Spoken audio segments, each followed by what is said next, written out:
essence of time slipping away, seamlessly melding into the wind. Where does it go? We ask as we live our busy lives, forgetting that we have control.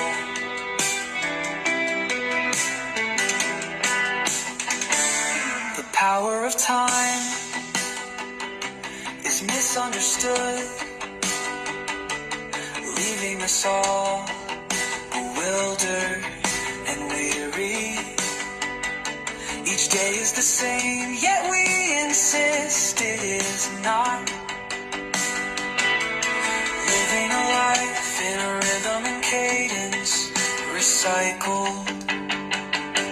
The luxury of time is often squandered, abandoning the journey of this consequential life. Disadvantaged by the ill preparation of our resolve, pretending that it didn't matter after all. The final chapter of time is one we all dread, giving us worry and trepidation. We live each day like we are dying, forgetting that time is still on our side.